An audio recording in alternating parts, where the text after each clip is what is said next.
Good evening, everybody. And I would like to thank everyone for giving us this opportunity. I'm sure in the next 40-45 minutes, we will be uh, interacting with our panelists on a host of digital healthcare delivery uh, things. At the outset, I would, like to set the tone for this program by sharing a few notes. As you're all aware that the healthcare industry in India is a $130 billion industry, and in the next 5 to 7 years, we should be touching about $280 billion. And it's very nice to actually have these kind of numbers in front of us to look at it. But if you look at deep dive and see that are we really progressing the way we should be compared to other industries in terms of technology, in terms of automation, in terms of digitization? Well, the answer is the yes and a no. uh, so there is a lot of ground to cover. Uh, I would say that no, starting from particularly from a hospital sector where I represent and most of the co-panelists also represent, we are really struggling in terms of having a proper structured tariff in the form of an IT. Still, you see hospitals, using manual billings and stuff like that. The industry is not very well regulated.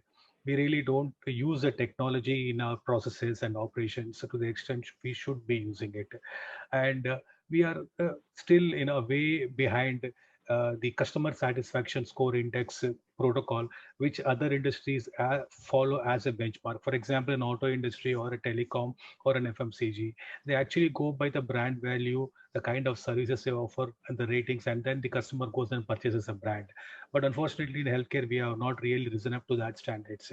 But I'm sure in the coming months, with the use of technology and with the use of digitization, I'm sure we'll be able to come over there, because all these things, whatever I've spoken in the last 1 or 2 minutes, is possible only through digitization and automation and using of technology. Post COVID-19, I believe strongly that hospitals and the healthcare industry has waken up to the challenge, and they have started realizing the importance of technology and digitization. And I'm sure in the coming years, they'll be taking it up to the greater heights. So without wasting any more time, I would, welcome all the panelists. And since Sri Lakshmi has given them a brief introduction, I would request each panelist, starting from Professor Suptin, to give a brief introductory remark and your view on the current healthcare scenario in not more than 2 minutes, so that we can proceed quickly to the next questions, and followed by Mitali and Neil. Thank you. Thank you, Ram, and thank the organizers for giving this opportunity. I think today's topic is very relevant. I mean, when we are talking about designing of the digital health. So what I would like to focus on are three important issues. Digital health is definitely something that is going to, it's already here. It's not something of future, but we need to be very careful and work on it ethically. I mean, we have to keep in mind the social consequences. That's the first point. Then the next is healthcare. When we talk about public health, we are talking about the population, but when we are talking really about healthcare, it's about the individual. So the individual health information needs to be exchanged across platforms, and therefore the role of interoperability and standards is extremely important. So whether we are using local servers, we are using cloud computing, whatever we are going to do, so interoperability would be a very important feature. So I think these are the areas where we should focus more on, and I think I'd love to learn from all the other esteemed panelists. Thank you. Thank you, Doctor. Yeah, thank you. Mitali? Mute. Mitali, you are mute. Oh, sorry. Okay, so I'm Mitali Biswas. I head the technology for the CK Birla Hospitals as a Chief Information Officer. So we have three hospitals that come under this. So we have two in Kolkata. One is a super specialty hospital, CMRI, cardiac specialty hospital known as a BM Birla Heart Research Center. And then we have one in Jaipur, which is the Rukmini Birla Hospital. All these three hospitals, they are very different in terms of the patients that we cater to, in terms of the time that they have been in the business. One is 50 years old, one is 30-year-old, one is 5 years old. But the vision is the same, to have the best patient care experience. So my key role is to kind of drive the digital transformation agenda for all these three hospitals, and we had embarked on it pre-COVID. But what COVID has done is it has just fast tracked it. I think that's true for all the industries, I would say. And it's going through a very, exciting phase, I would say, the digital transformation. So what we need to think is, I think, is a full change in the mindset is needed. Traditionally, we have been used to patients coming to the hospital, when they are sick. We need to totally change to see how hospitals can now go to the patients and, prevent hospital, for coming. So that's where I think that the healthcare is heading to, and technology would play a very, very important role going forward. Thank you, Thank you. Vitali. Thank you. Dr. Salim? I'm also, to be very frank, I have the complete background of product-based organization throughout my career, the past 3 years, beginning of the past 3 years. And I took a U-turn to work in a hospital to understand the bottlenecks whereby the digitization was getting failed. And again, the plan is go to back again to the product-based company. I'm working with a Omni group of hospital, which is 6 hospitals as of now. And we are in a very advanced discussion with 3 more acquisitions fully to occupy that hospitals in the down south. And I look for, after the complete digitalizations and digital and the technology strategy, including the infrastructure and the solution, and making the organizations to transform into complete digitization. So that's where we are. That's in terms of Omni group of hospital, and few of them initiative we have taken in terms of the portering system and then the patient feedback. So which has these 2 small project which has help the organizations to improve the patient satisfactions drastically. So that's all about from my side. Thanks. Thank you, Dr. Neil.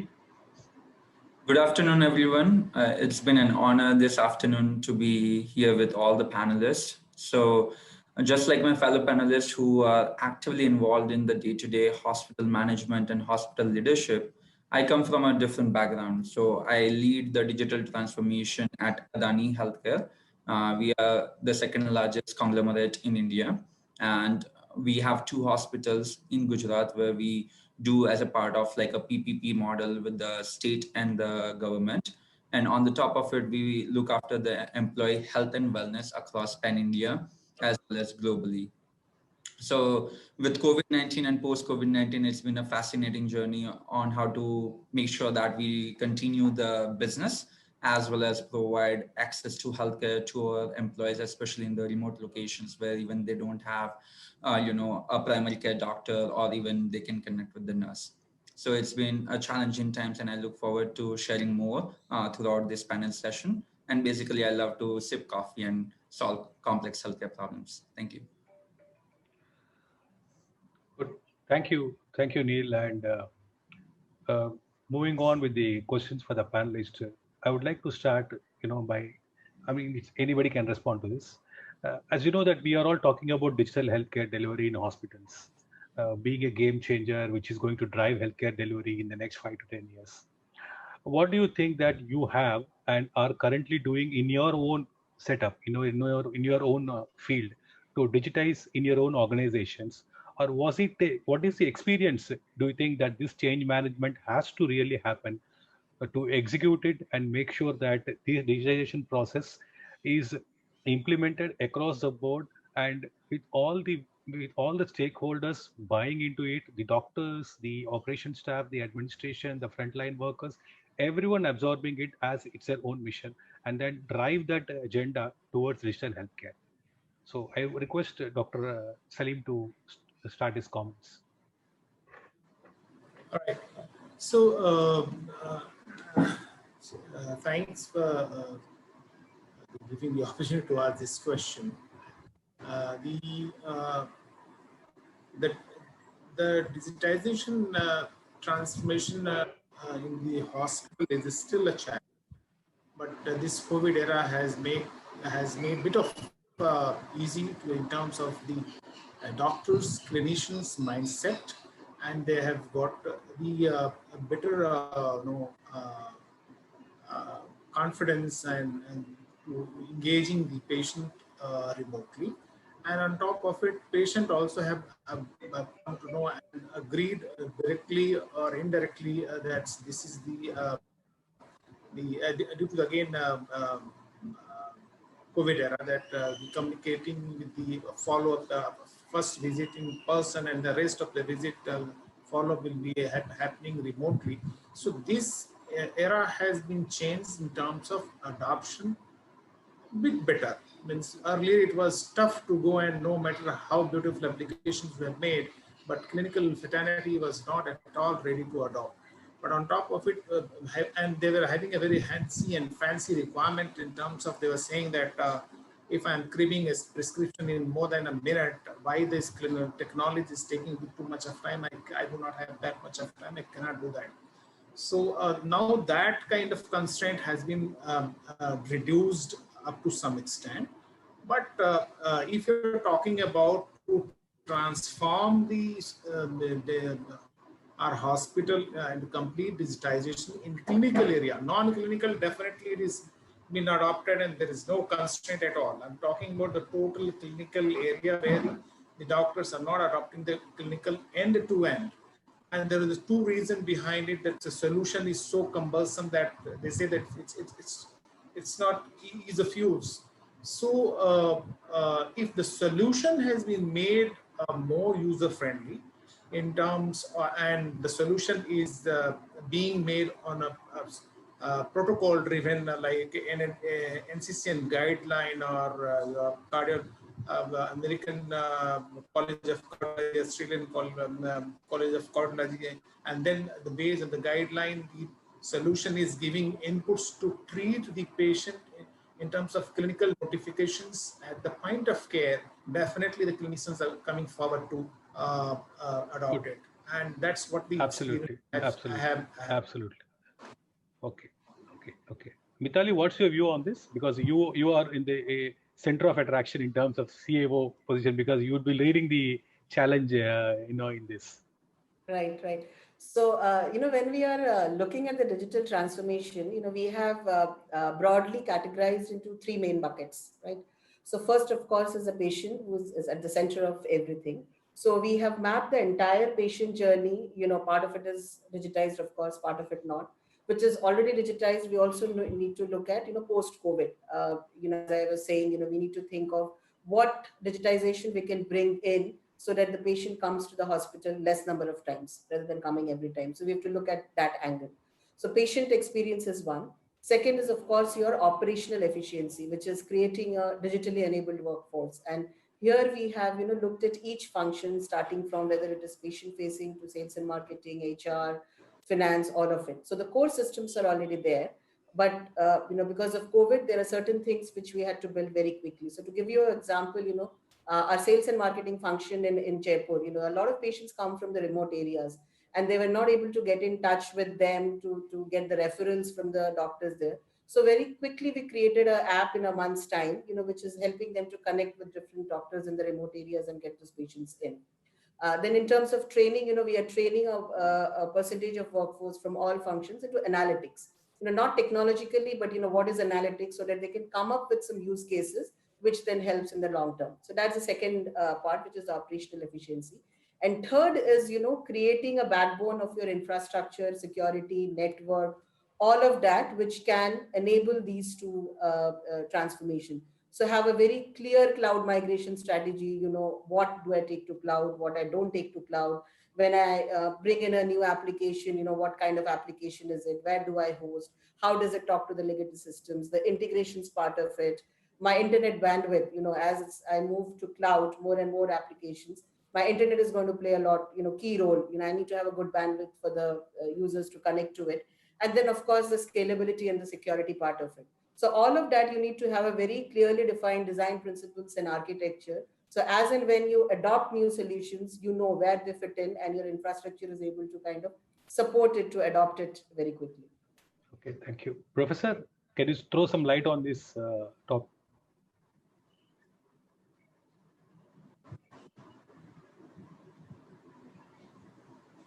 You are Sir, mute. you You are are on on mute. mute. Sorry. I think most of the points have been covered. So probably we can move on to the next topic. Absolutely. Neil, you have anything to add so that we can move to the next one?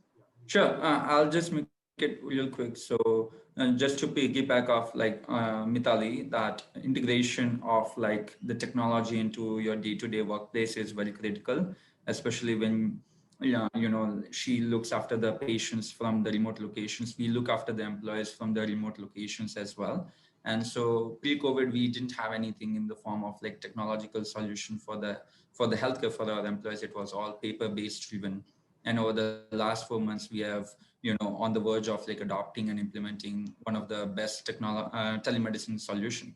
So it required bringing all the variety of different stakeholders together, all the way from admin, HR, IT, security, and making sure that you put forward a value-based approach so that it can drive transformation in an organization. So that is key when we are looking at some of the realistic solutions which can be implemented across organizations.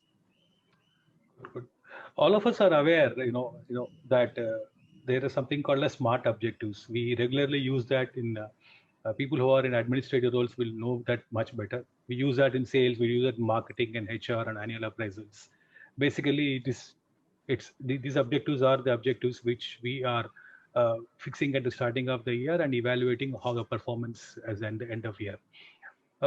Keeping that theme in mind, I would like to ask all the panelists that can we use these kind of objectives in actually implementing a solution in digital health, which is workable and at the same time result oriented.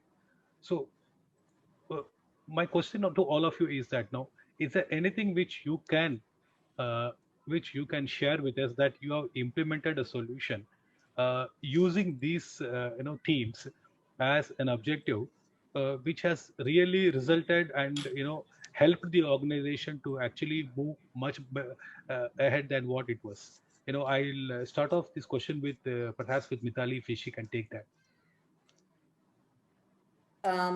So Ram, so we have just started our journey. I wouldn't say we have, already implemented something where we have reached. So the current KPIs we have, they are more traditional, which have been pre-COVID area, the normals one, which is the turnaround times of the patient, waiting time of the patients, the discharge time. So all focused towards that. But as we move on in this journey, with COVID, it has changed drastically. So now instead of reactive, I think it's going to be more preventive as we move forward. So there are some need of new smart objectives. So some of them could be, for example, as we are trying to reach more and more patients in the remote areas, patient to doctor ratio.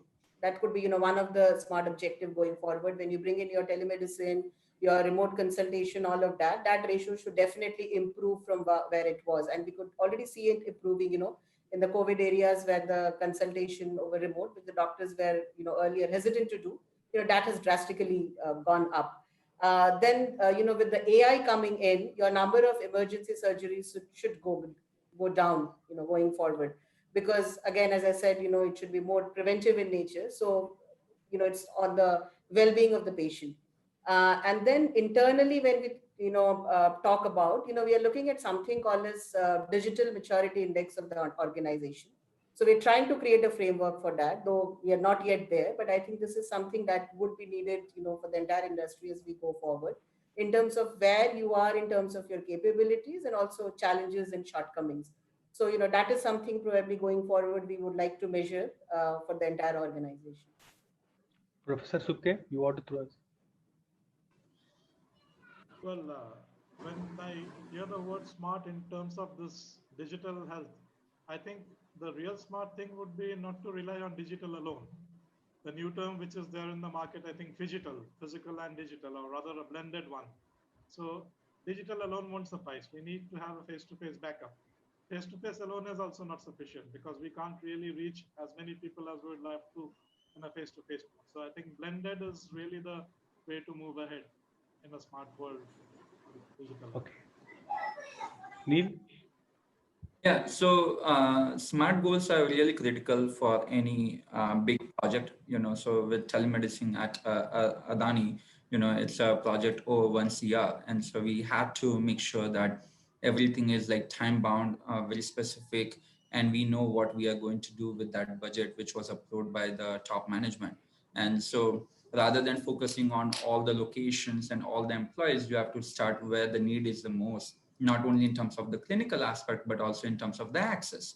And so making sure that you are adaptable and flexible with implementation, and reaching out to the employees where they are documenting, or they are saying that they are willing to make a change, they are willing to overcome the culture of just seeing doctors, seeing physicians in a face-to-face in a physical environment. Rather, they are being very proactive and making sure that they are adapting to the new trends and the new necessity which we are facing.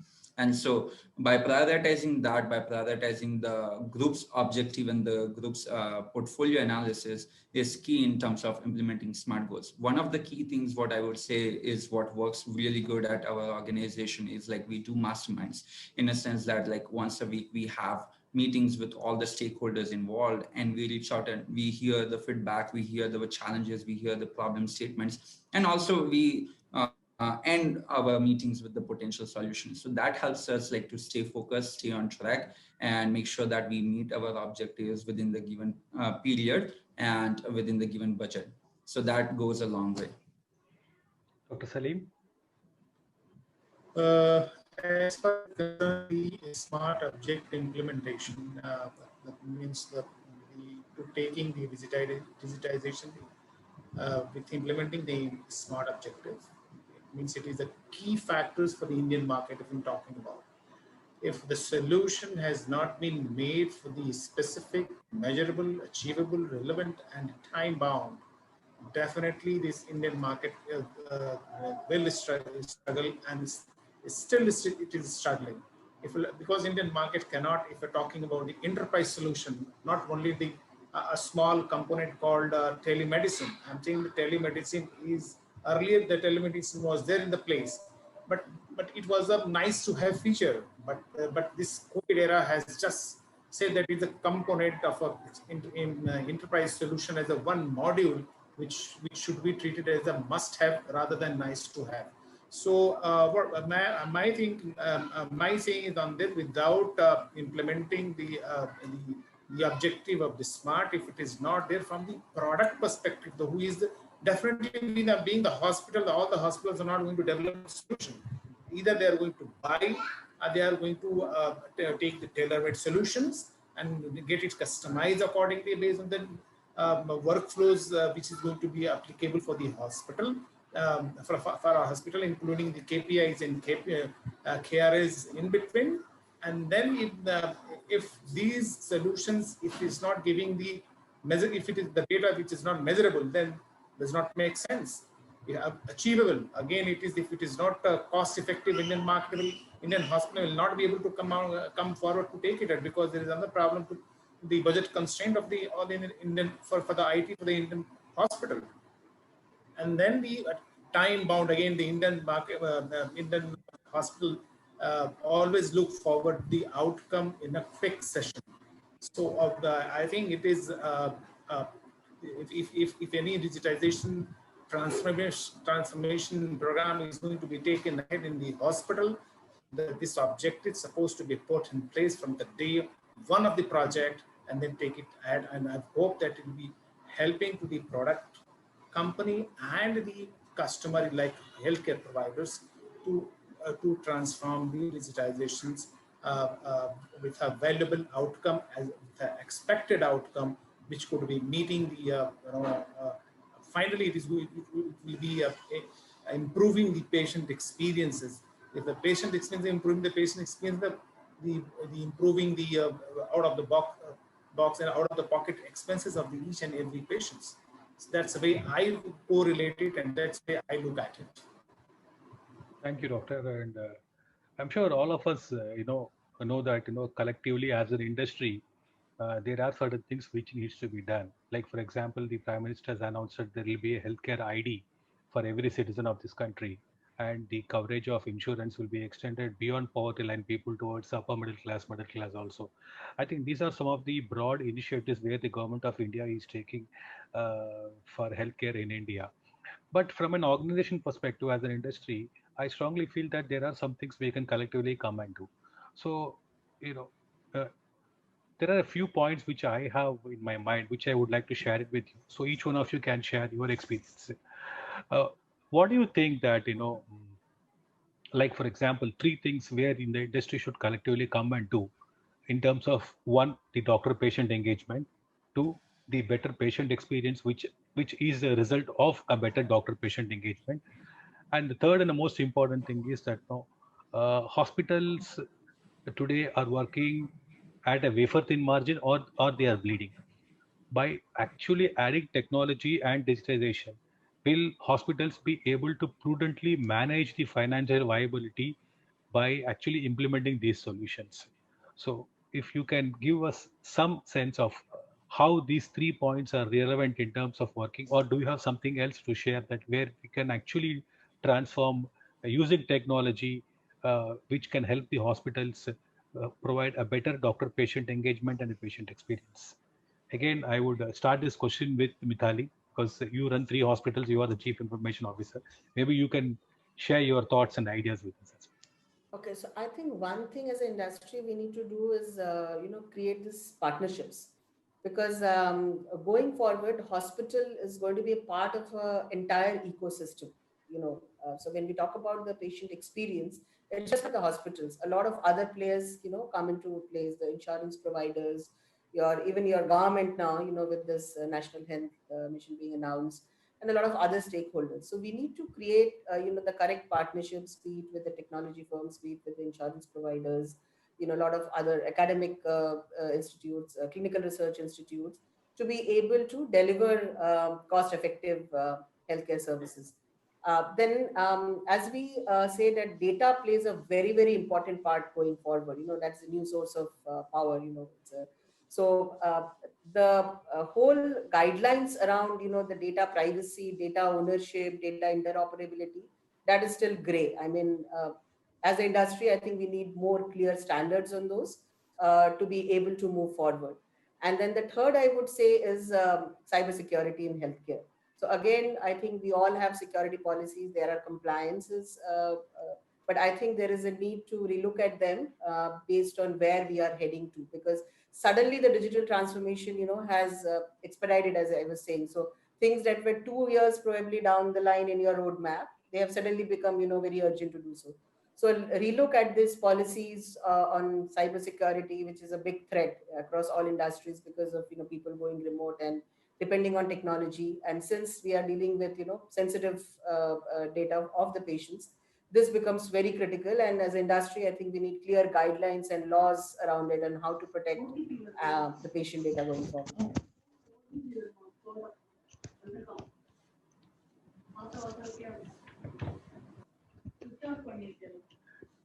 Okay. Great. well. Okay, Professor Supte? Yeah, I think what Mithali said, the most important word which struck me is standards. Actually, standards, it's not that it's great. Ministry of Health and Family Welfare had recommended some standards. The first edition had come out way back in August 2013. Then it was revised and the second edition came in December 2016. The National Digital Health Blueprint that came out in 2019, these standards are clearly mentioned. So those EHR standards from Ministry of Health and Family Welfare and HL7 Fire, that's the new kid in the block. The problem is regulatory. I mean, we don't have a legal mandate yet, so it is not mandatory. So the top-down approach here won't work. So now we can look at the bottom-up approach. I mean, user demand. Of course, I mean, like it has happened with many things related to the mobile industry, the users have been demanding. So it's very soon, I think, we'll come across people, patients demanding that if I can't access my record from wherever I go, I'm not going to come to your hospital or to your clinic. So then that would be the time, and I think it's nearing faster than we would have liked or would have imagined. So yes, regulatory. I mean, the National Health Policy 2017 had talked about setting up the National Digital Health Authority. 3 years gone by, it's still not in place. A bill was drafted for that, the Disha Digital Information and Security for Healthcare Act. But then that has been shelved in favor of the PDP bill, the Personal Data Protection Bill 2019, which is currently in the Parliament. It's being examined by the Joint Parliamentary Committee. Richard asked for comments from the public. So probably in the next session, this will become the PDP Act 2020 from the Parliament of India. And then that would be the guiding force for all these data related things. In India, the thing which they're sticking at is the owner of the data is the individual, the person. So for anything, using the data for any purpose, whether it's for healthcare or research or whatever, consent from that individual would be very much necessary. Now, how rigid will this be, like the GDPR or the HIPAA? We don't know, but we are hoping not so, because in healthcare, the most important thing is the data needs to be shared, which is not the case with financial or travel or other things. So probably that's an area where some more discussion and spade work needs to be done. Good. Thank you. Neil, what's your view on that? Yeah, so, I would say that COVID-19 is the best digital transformation officer one can ever find across the world. Because of COVID-19, the tech, the telemedicine, anything related to that has become the name of the game. And to answer your question with respect to the three major challenges or the three major aspects is, one, I would say that, the hospital and as well as healthcare organization should focus on the incentive-based approaches. There has to be that, additional carrot or additional incentives if you are able to deploy or implement some of the standards, what Professor Suptan talked about, and the data, what Mitali talked about, into the organization and the hospitals, because that would incentivize and that would help to provide a continuum of care across the spectrum. The second thing which I focus on is the value-based care.